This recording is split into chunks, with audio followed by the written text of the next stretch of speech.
Magandang araw sa atin lahat mga kabayan. Tuta talaga ni Marcos Jr. Itong si Ping Lacson at Senate President na si Tuta Soto. Tingnan nyo po si Master Sergeant Orly Gutisa ay tinatakot. At marami namang Marines po yung nagsasalita at magsasalita pa. At ngayon, protektado nila itong si Master Sergeant Orly Gutisa. Yan po yung ating pag-uusapan mga kababayan po natin. Pero bago ang lahat, huwag kalimutang i-like muna ang video ito. At kung kayo po ay makatapos hanggang sa dulo, yan po ay malaking tulong. At ako po ay walang katapusang nagpapasalamat po sa lahat na sumusuporta dito po sa ating Bugtaw Pilipinas. Okay, tanggalin muna natin itong salamin natin. No? Mga kababayan, tinatakot po ni Ping Lacson itong si Master Sergeant Orly Gutisa na sinasabing pwede daw po siyang kasuhan ng perjury dahil po dito sa kanyang pinanotaryong document o yung kanyang sworn affidavit. Alaunan, pagkatapos niyang basahin, ay dininay po ng abogadong pumirma. Pero alam niyo po ba, mga kababayan natin, lumalabas na yung abogadong pumirma ay nagtatrabaho di umano ito sa BGMP. So, nagtatrabaho siya sa BGMP, so this is government, and hawak po ni DILG Secretary Remulla, DILG Secretary Remulla, malamang talagang i-deny niya. And alam nyo, no, at alam naman natin, no, halos lahat na tayo na nagpapanotary tayo ng mga dokumento, no, sa mga opisina man o diyan sa labas ng ilang ahensya ng gobyerno, madalas wala naman yung abogado doon eh. Yung mga pumipirma lang is yung mga sekretaris po nila. So malamang, no, ito yung nangyayari po dito po sa dokumento na pinanotary. Itong si Police Master Sergeant Orly Gutisa. Diba? Siguro, kung mismo ang abogado ay nandun at nabasa niya, malamang at sa malamang, no? I-deny niya ngayon. Dahil malaking isda po ito, malaking iskandalo po ito. No? At ang involved dito ay si Martin Romualdez, mga kababayan natin, no? Na ang daming pera eh. Bag daw po ng pera, imagine mo isang bag, 50 million.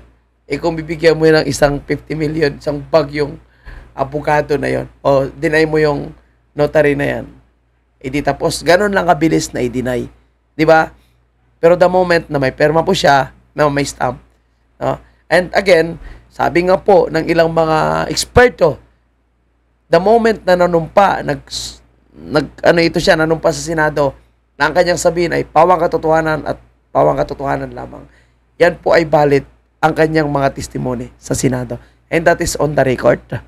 And regarding sa notary, may sagot din naman dyan. Itong si Senator Marcolita. Kaugnay dyan, mga kababayan po natin. At yan mamaya, talakayin din po natin ang paliwanag, no? At sagot nitong si Senator Marcolita. Pero itong si Ping Lacson, sa totoo lang, mga kababayan po natin. Ang kapal talaga ng pagmumukha nito. Kaya ganun lang siya ka-bida-bida, no? Habang ongoing ang investigation sa Blue Ribbon Committee. Kasi may masama pala silang plano. And yung masama nilang plano ay gusto nilang kunin ang leadership ng Senado kay Chis Escudero, kay Senator Marcolita, kasi imbis na yung mga kongresista na mga pinangalanan ng Diskaya, ang kanilang imbestigahan, ang kanilang tutukan, dahil yung mga insertion at mga proyekto sa iba't ibang mga distrito, ay karamihan dyan mga congressman 67 congressman ang kanyang pinangalanan. Pero hanggang ngayon po, no, isa lang ang kinasuhan ng congressman. Pero yung mga hindi naman sinama, no, itong imposible po na ma-involve na mga senador, ngayon tingnan mo, no, ay isinama. Pero syempre, kung may katotohanan man yan o hindi, maganda imbestigahan po yan. Pero dapat maging patas, no? Isama dapat yung mga nauna ng pinangalanan ng mga congressman. So parang napunta lahat ng paninisi sa ilang mga senador, yung mga congressman ay malaya na at isa lang ang kanilang dinidiin, si Saldico. Kaya may hamon din po si dating spokesperson Harry Roque na dapat itong si Saldico ay kumanta na at ilaglag niya na itong si Tamba. Yan din naman yung dapat gawin. Di pwede na siya lang, di ba? Mga kabayan natin. No? So, sabi ko nga itong si Ping Lacson, talagang kahit araw ng linggo, hindi talaga ito tumitigil. Kaya itong si Ping Lacson, sira na po yung kanyang credibility.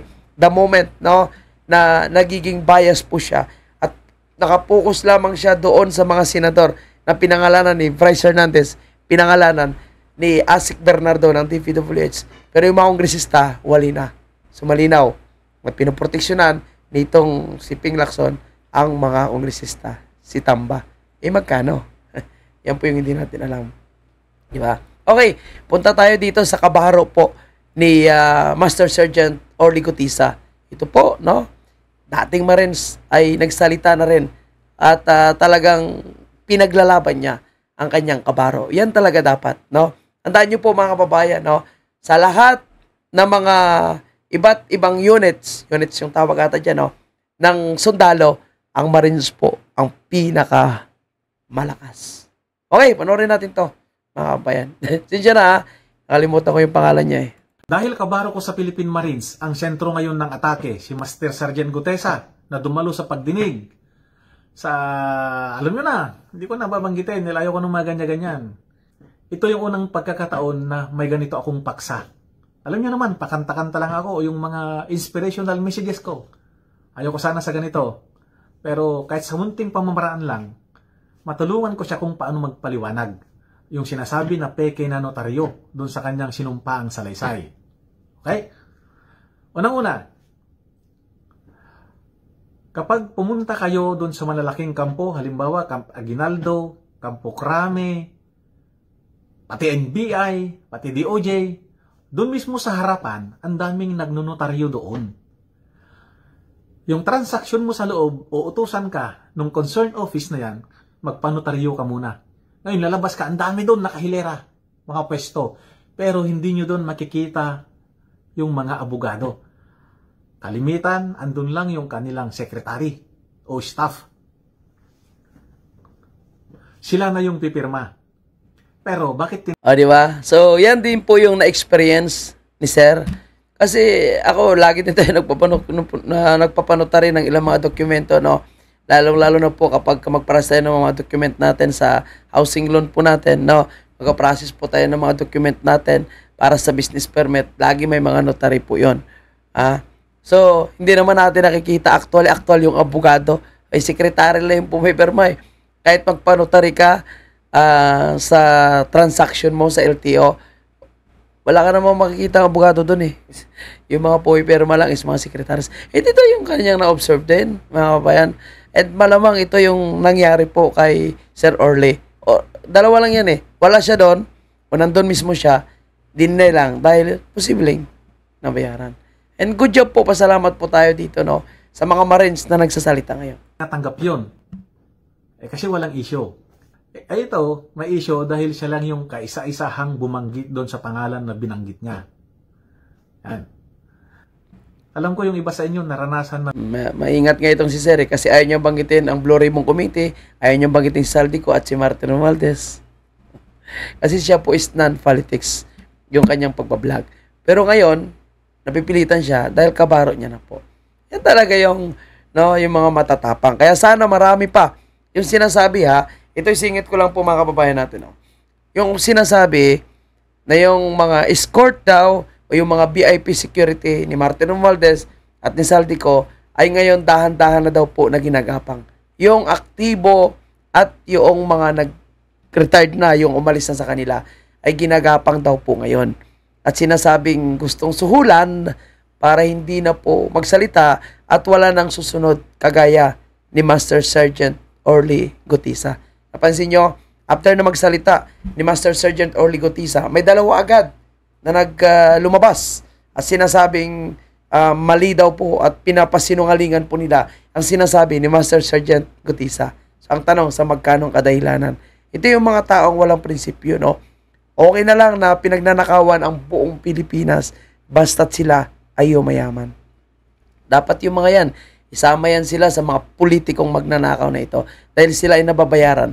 Dahil, no, sa pera, naninakaw din sa kaba ng bayan. Diba? O, sige sir, patuloy natin itong si sir, nakabilib. Nila yan. Walang abogado. Ang pipirma doon, yung sekretary lang. Sa probinsya, kalimitan ang nakikita doon kasi yung mga abogado dahil kukunti lang yung tao eh.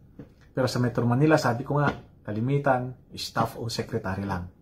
Marami pang nagsasabi doon, nakakasuhan daw siya. Anong ikakaso niyo doon? In good faith naman yung pagpapirma niya. In good faith naman yung pagpapanotaryo niya. Oh, di ba? Ang kasuhan yung sekretary ng abogado, yung pumirma doon. At pustahan tayo. Kung kontra dun sa binanggit niya na pangalan, yung abogado na yon, hindi na yung magrereklamo, di ba? Number 2. Ito yung sitwasyon na bibihirang mangyari, pero naranasan ko kasi yon. Yung, pwede namang siya yung pumirma, halimbawa lang, siya yung pumirma. Pero tinakot na siya, tatakutin siya. Hindi naman yung takutin na may mangyayari sa iyo pag... Ito na sinasabi natin. Tinakot, binayaran. Hindi mo talikuran yung pirma mo. Hindi naman ganoon ang manakot. Alam niyo yung manakot? Kasi sabi ko nga, nasubukan ko na lahat yan. Simple lang yan. Halimbawa, tatawag ka. Attorney, kung hindi mo tatalikuran yung pirma mo na yon, alam ko kung saan nag-aaral yung mga anak mo. Ganoon lang panakot. Ang dali lang yan. Di ba? Simple lang. Siyempre si attorney, ano na yan, talagang parang nasindihan na yung point niya yan. I-deny na niya. Pero bibihirang mangyari yon. Pero mukhang yan ang nangyari ngayon, sir. Si attorney mukhang sinindihan niya kanyang puwet. No? Sinindihan ng pera or tinakot. Pwede po. Ito pa. Yung sinasabi nila na sinungaling daw si Tapgute, hindi nyo kilala yung tao. Ako, kilala ko siya personal. Ang sundalo may kanya-kanyang field of specialization. May infantry, may supply, ano ba yun? Quartermaster. Kami, parehas kami ng field of specialization. Kaya alam ko yung diskarte niya. Yung hindi niya pagdalo sa paanyaya ng DOJ, diskarte niya yun. Diskarte ng Intel yun. Ikaw, inimbitahan ka, alam mo na ang laking tao yung binanggit, tapos pupunta ka doon sa imbitasyon. Hindi Alam ng mga kasundaluhan yan, ang Intel, laging advance mag-isip yan. Kung iniisip mo para bukas, halimbawa, Sabado bukas, yung Intel nag-iisip na para Miyerkules yan. Ito pa, bakit daw hindi hinarang sa gate yung magdi-deliver? At saka sa kaalaman ng hindi nakakaalam, yung gate ng Forbes, hindi nasasakupan yung bahay doon ni, alam nyo na, yung McKinley Road na yan, from EDSA papunta ng BGC, andun, along sa McKinley yung bahay niya. Hindi nasakupan ng main entrance. Alam ko yan, ilang beses na akong nakapasok sa bahay niya. Okay? Sa mga nagmamalasakit sa kanya, katulad namin sa Marines, nasa maayos na kalagayan siya. Ayaw niya lang magtiwala siguro sa ibang tao. Lalo na dun sa nag-imbita sa kanya. Ako, ayaw kong Ang ganda na sinabi ni Sir. Ang kababayan po natin, no? Nakapasok na ako sa bahay. No? Tukoy niya is Martin Romualdez, number 48 sa McKinley. At wala daw pong tiwala, no? Si Master Sergeant Gutesa sa nag-invite sa kanya. So of course, ayaw niyo pangalanan, tayo magpangalan. Ang ina, Boying Remulla. So ayaw talaga, no? Ayaw talaga. Wag dapat pagkatiwalaan itong si Boying Remulla. Mukhang patay na ito na buhay lang no? At alam naman natin na walang gagawing matino itong si Boying Remulla. No? Kaya alam po, sabi nga ni Sir, no? Kalimutan ko ang pangalan nito, no? Na ang mga Marines po ay advance mag-isip. So kung Sabado mo iniisip, sa kanya Miyerkules na po siya. Talagang ito pala yung yung master talaga ni Gutesa. Kaya hindi basta-basta magpapa-corner ito, lalong na kay Boying Remulla, 'di ba? At sinasabi niya nga, no, na ang pagsasalita po nila dahil kabaro nila ito at safe pa daw po itong si Master Sergeant Orly Gutesa sa mga kasundaluhan o sa mga Marines na nagbibigay ng protection sa kanya. So good job po sa inyo mga sir, no? Dahil nandiyan po kayo nagpo-protect kay Master Gutesa, kay Master Sergeant, kay Sergeant Gutesa. Dahil ang pagpo-protect nyo po kay Sergeant Gutesa, yung kanyang testimony po ay napakalaking tulong. At yan po is nire-represent niya ang sambayan ng Pilipino. Lalong-lalo na po yung mga takot na hindi makapagsalita. Yung takot, no, na hindi kayang ipaglaban ang karapatan ng lahat ng mga Pilipino. So pinaglalaban niya dito is karapatan. Yan po yung pinag-uusapan dito mga kabayan natin. At nakakaya po yung dalawa, no, na naglabas agad ng affidavit kumontra agad. Ang bilis. So mga bayaran ng mga putang inang yun. Okay. So thank you sir. At at least alam natin na ligtas po itong si Colonel Gutisa, mga kababayan po natin, no? Colonel Master Sergeant Gutisa. Ligtas po siya. So, at least masaya po tayo. So, Zaldi, Dahil kung ikay nakikinig, alam natin na siya po ay ligtas. Nasa magandang kalagayan po siya ngayon at hawak po pala ng mga kanyang kabaro. So, kinukupkup ng kanyang kabarong Marines at binibigyan ng protection. At yung pananakot nitong si Ping Lacson, nako po, no? Hindi ito obra para sa isang sundalo. At sabi nga ni Senator Marcolita, tingnan natin, no? Ipagpatuloy nila yung kanilang pananakot dahil posibleng maipit din ang abogadong ito, no, na dinideny ang kanyang notary. Okay? So, ang magsinungaling talaga, mga kabayan po natin, ay always sinungaling. Itong si Ping Lacson ay napakasinungaling talaga. Marami rin itong sabi si Ping Lacson. Sayang lang ang kanyang sinasabing lumalaban siya sa korupsyon. Sinungaling, mga Martin Romualdez. Itong Saldico, wala daw po siyang natanggap na fund. Ang ina mo. Ilimpak-limpak na ngayong pera eh. Paano ka walang natanggap? Ito ang daming pera mo, ha? Saldico, tapos dinideny mo. Dinideny mo ang sinasabing mong wala kang natatanggap. Diba? At sabi nga po ni Mike Defensor, mga kababayan natin, no, na si Gutisa po ay safe, mga kababayan po natin. Defensor Gutisa had no motive to falsify affidavit on cash delivery. Sinasabi rin po yan nitong si Mike Defensor, no, na nakikita niya kay Gutisa na hindi ito kayang magsisinungaling. No? At lalong-lalo na, itong si Gutisa ay hindi po ito magsalita o may ipit siya at kung wala siyang sapat na ebidensya. Baka may mga video at picture pa yan. Yan po yung ating susunod na abangan. At sana po itong mga sinasabing susuhulan, babayaran, no, na mga naging escort ni Saldico, Martin Romualdez, sana po wag sila magpasuhol. At sana lumabas po sila kagaya po ni Master Sergeant Gutisa. Okay, so punta naman tayo dito kay Spokes, Harry Roque, mga kababayan po natin. Dahil nilaglag na nga po, no, ng administrasyon ni Bongbong Marcos, itong si Saldico, nilaglag na po siya ni Sandro Marcos at ilan sa kanyang kaalyado, yung mga dating mga sinusuhulan niya, binabayaran niya, yung humihimod sa kanyang puwet, sa kanilang puwet ni Martin Romualdez, nilalaglag na po sila ngayon. Gusto na siyang kasuhan sa Committee on Ethics, pinapauwi na po siya, no? Inihimok na po siya na sumagot at papaharapin sa investigation, pero sila ay malaya pa rin. Dapat, ang gawin talaga ni Saldico, mga kabayan, ay magsalita na rin. Di ba? Ito, Saldico, pakinggan mo yung sinasabi ni Spokes, Attorney Harry Roque. So, Zaldi, kung ikay nakikinig, kumanta ka na. Linalaglag ka na.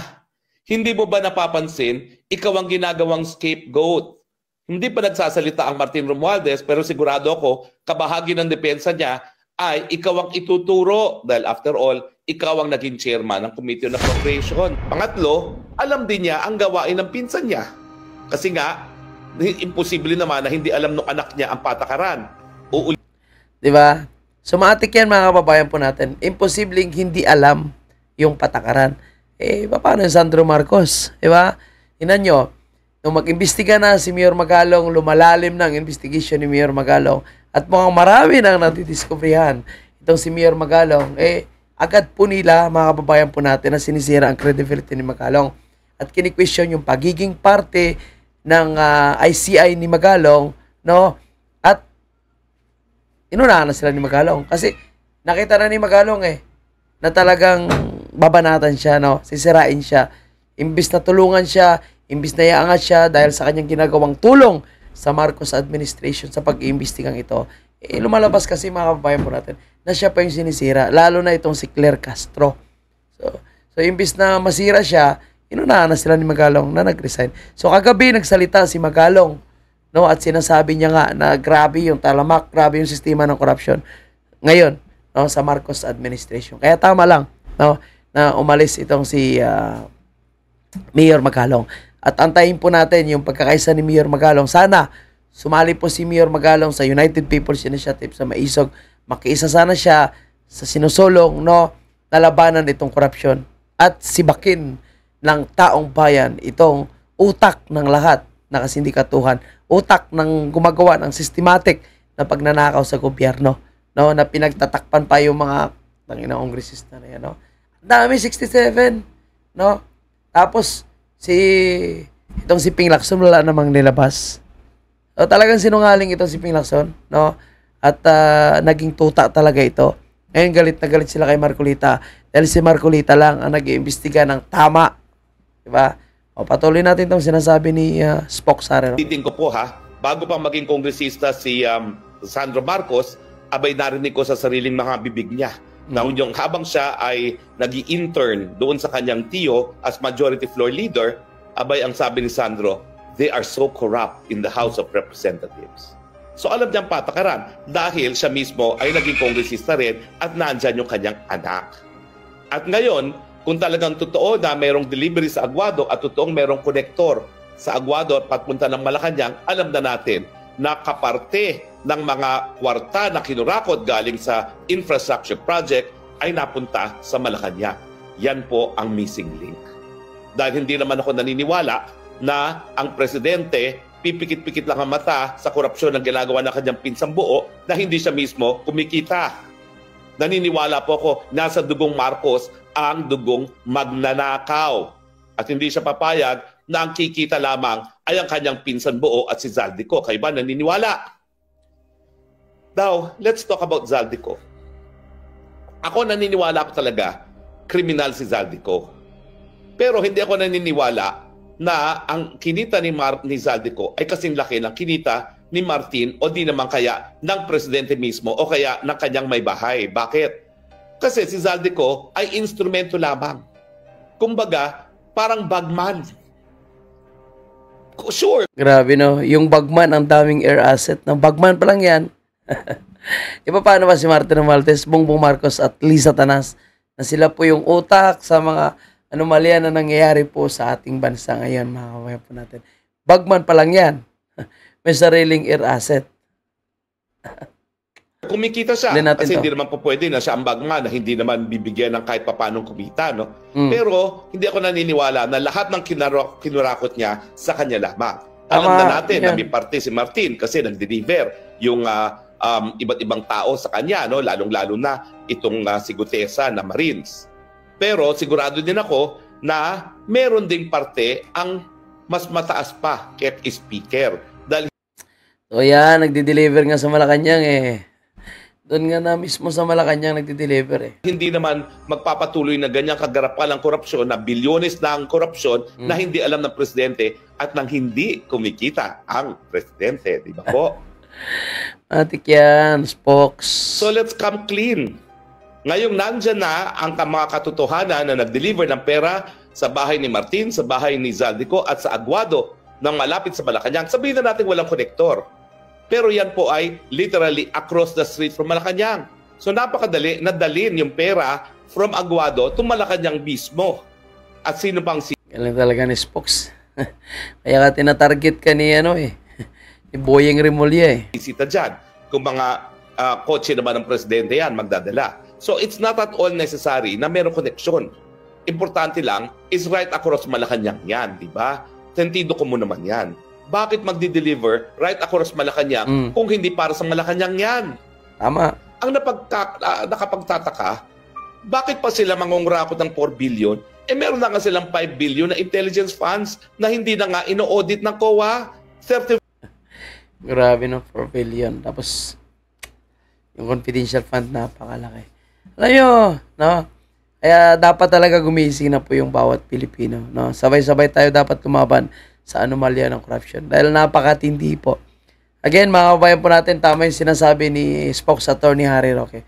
Dapat umarap si Zaldico at magsalita, ikanta, no? Sabihin, pangalanan, yung dapat pangalanan para naman matapos po ang isyong ito. Itong mga diskaya, no? Sana magsalita po sila kung anong katotohanan. Hindi dahil tinatakot sila, pinasok sila sa witness protection program. Mamaya, no, babalikan nila yung mga Duterte. Kasi tandaan natin mga kabayan, kahit anong gawin nilang investigation, balikan nila yung nakaraang administration. No, anong makukuha nila? Dahil wala naman po mga anomalya ng flood control noong panahon ng Duterte administration. O dito sila sa Marcos administration, pero ngayon gusto nilang baliktarin. No, kaya ang isa sa pinaka-credible na witness at kung kumanta at umamin lang talaga ay itong si Saldico. No? Siyempre, yung kanyang mga pamilya, sana mahiya naman kayo, mga putang ina nyo, pamilya ng mga kongresistang ito. Itong pamilya ng 67 na congressman na sinasabi po nitong si Ping Lacson, na ngayon ay tila bang humahalakak na, no? Tuwang-tuwa na ngayon itong 67 dahil imbis sila ang idiin, no? Gamit ang kanilang pera, ay nasuhulan ang ilang mga senador. Itong si Ping Lacson, nasuhulan sigurado ito para lang sila ay maligtas at idiin itong mga senador na wala namang kasalanan. Ganon yun ang ginagawa nila ngayon. And sa tindi ng kanilang pagkadesperado, gustong pagtakpan ang mga maanumalyang isyo. Nung rally, gumawa sila ng planted na gulo na sinasabi po ni Chavit Singson na sila po yung may pakana. Gusto nilang gurgurin si President Duterte sa daig. Pinadala doon si Trillanes. Pinasok ang detention facility ni Tatay Digong dahil mayroon daw welfare check. Pero kalauna natagpuan na unconscious, no, naka-anduses sa itong si Tatay Digong. Nangyari ang insidente pero hindi alam ng pamilya Duterte. Nalaman lang nung may nagsalita na isang staff ng ICC na sinasabi, ganito po yung nangyari kay President Duterte. So, ganyan po ka-desperado ang bangag na administrasyon na ito, mga kabayan, na talagang, no, ilihis ang isyo, patahimikin ng mga Duterte, i-impeach si Sara, at ikulong ang lahat ng mga kaalyado ng nakaraang administration. Ay, kawawang Pilipinas, mga kabayan po natin. Anyway, Saldico, kung nakikinig ka, kung nasaan ka man, umuwi ka na, kumanta ka na, tangina, kanta mo na yan si Martin Romualdez, no? Kasi yung name cannot mention, no? Untouchable, Marines lang pala yung kanyang magiging katapat. So, sana, no, ay mas marami pang Marines ang magsasalita para tingnan natin, no, kung sino yung kakampihan ng mga kasundaluhan at pulis natin sa panahon na wala pong ligtas sa corruption. Lahat po tayo ligtas. Tingnan, yung mga pulis sundalo na yan, biktima rin po sila sa nangyaring corruption ngayon. Sana maging matapang sila. Sana magkaroon sila ng bayag para lumaban, para sa tama. At ipaglaban naman yung taong bayan. Okay, so tapusin muna natin itong kay Spokes Attorney Harry. Verification lang that it was spent for a public purpose. Masyado namang gahaman yan. At ang tanong, itong 4 billion na ito, ano ba ito? Kada budget season ba ito? Ito na yung kinikita nila? Ito lang ba talagang kinita nila? O mas malaking halaga pa? Kasi alam nyo naman, halos 1 trillion na ang budget ng DPWH. Laki, no? So ang akin, yung mga na-deliver ni Gutesa at yung mga sinabi na ng iba pang mga testigo sa Senado, hindi pa po yan kabuuan dahil napakalaki ng budget ng DPWH. At ang sabi nga nung yung USEC, no, na dating city engineer ng Manila, 100% halos ng mga lahat ng bidding ay rigged na. Grabe, no? Yung bidding nila, kumbaga, scripted na. So, pagkukunwari na lang po yan, mga kabayan po natin. Okay, maraming salamat po sa iyong expose, no? Spokes Attorney Harry Roque. Sana ipagpapatuloy mo yan para patuloy na malaman ng taong bayan kung ano yung mga nangyayari sa ating bansa. Yung mga panunuhol, pananakot po nila. So, ako naniniwala na hindi po yan obra sa isang retiradong Marines. Yun, Marines, matatapang yan, mga kabayan natin. Okay. So, thank you, ha. At lipat po tayo sa ating isa pang topic, no? Mga kabayan. Ito po, no live stream of ICI hearing. Ito yung sinasabi natin na pagtatakpan ng putang inang Bongbong Marcos administration na ito, yung investigation sa ICI. At ilabas lang nila yung gusto nilang ipaalam, no, na hindi apektado yung kanilang mga kalyado. Hindi apektado si Martin, hindi apektado si Sandro, no? Yun ang ilalabas nila. Pero yung lahat ng mga investigation kung saan sabit yung kanilang kalyado, malamang itatago nila yan, pagtatakpan nila yan, lilinisin nila yan. No? At kung pwede na ibalik nila sa Duterte administration, ibabalik ng mga putang inang yan. Kasi di ba nag-resign si Magalaw? So yung mga pumalit dyan, yung mga natira dyan, ay mga puro dilawan. No? Nagalit sa mga Duterte at ayaw bumalik ang Duterte sa Malacanang. Dahil masisira na naman ang kanilang kanegosyuhan na illegal, yung kanilang kasinungalingan at yung paggamit ng pundo ng bayan. No? Na talagang sanay na sanay sila kung paano nila mapalabas na malinis ang paggastos ng kaban ng bayan. Imagine mo, no? Puro sila Duterte. Pero ang corruption sobrang talamak na sa ating bansa. At pasalamat na lang tayo dahil mayroong bagyo, mayroong ulan na nagpa-fact check at sinasabi, oy, niloloko kayo ng gobyerno nyo. Ang billion-billion na nakalaan para sa flood control, napupunta lang sa bulsa nila. Martin, Saldico, Satanas, and itong si Bongbong Marcos. Abangan natin, no? Ang pag-alis ni Magalong and yung magiging resulta nitong ICI. Pero ako 100% hindi ako naniniwala sa ICI nito sapagkat ito ay cover up lamang. And kahit hearing ngayon sa Senado, nakikita natin, ma-high blood ka lang dahil si Ping Lacson, obvious na obvious, yung kanyang pagpapabor doon sa mga witness na ang tinuturo ay yung mga senador at hindi yung mga kongresista na unang pinangalanan. Ping Lacson ang tanong, magkano kaya? Okay. Hanggang dito na lang muna mga kababayan. Maraming salamat. Huwag kalimutan i-like ang video ito. At kung umabot kayo dito, hindi pa kayo nakasubscribe, subscribe naman. Maraming salamat.